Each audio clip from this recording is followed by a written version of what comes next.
If I asked you to close your eyes and picture a haunted house, what comes to mind? There's a good chance you're envisioning something like this. A Victorian, specifically in the Second Empire style with a steep mansard roof, maybe a central tower. If you watched Scooby-Doo as a kid, this is exactly the kind of house in which the ghost was hiding or where the eyes in the picture frames moved.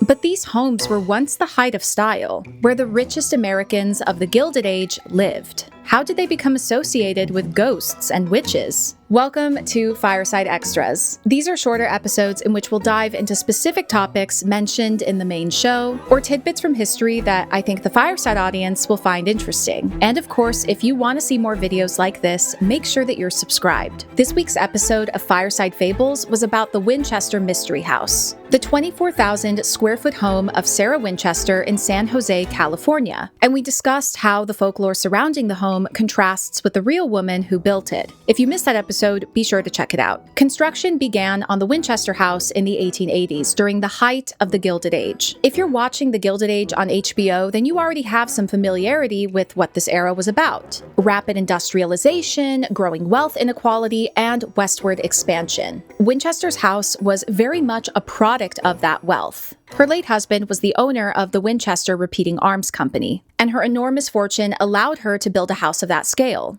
In that episode, we explore the complex reasons why that house became viewed as haunted. In fact, Walt Disney used it as a source of inspiration in the Haunted Mansion in Disneyland. But after Winchester's death in 1922, the home became a tourist attraction, and as we'll learn today, the fact that it was a Victorian home helped to sell its haunted aura. Beginning in the 1920s and continuing into the post-war era, Victorian homes fell way out of fashion. Americans increasingly saw these homes as gaudy and pompous, as Victorian architecture increasingly became symbolic of the political corruption and inequality of the Gilded Age. After World War II, the GI Bill made it more affordable for a generation of veterans to buy homes, with thousands flocking to new, car-centric suburban developments. However, we know that the GI Bill was not applied evenly, with many Black veterans being denied those loans for homes. This resulted in a major demographic shift in which mainly white Americans were moving to the new suburbs. This left urban cores with fewer residents, fewer customers to support small businesses, and many Victorian homes were left to decay. As John Mass wrote in his great defense of Victorian architecture, The Gingerbread Age, published originally in 1957,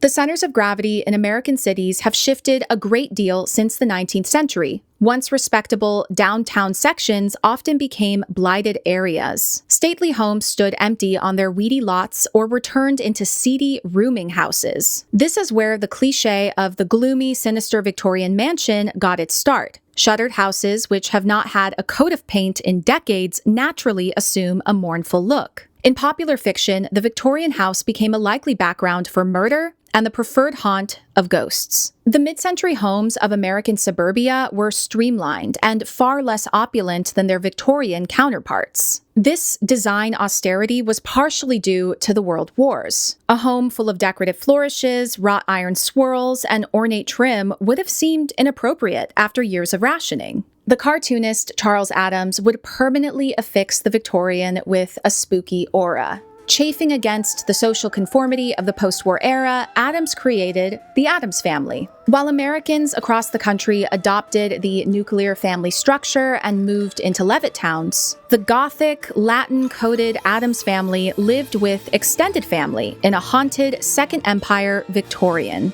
They were the anti-nuclear family, and they lived in a big, spooky, delicious house. I am a big fan of Victorian architecture, in case that has not come across. I like mid-century too.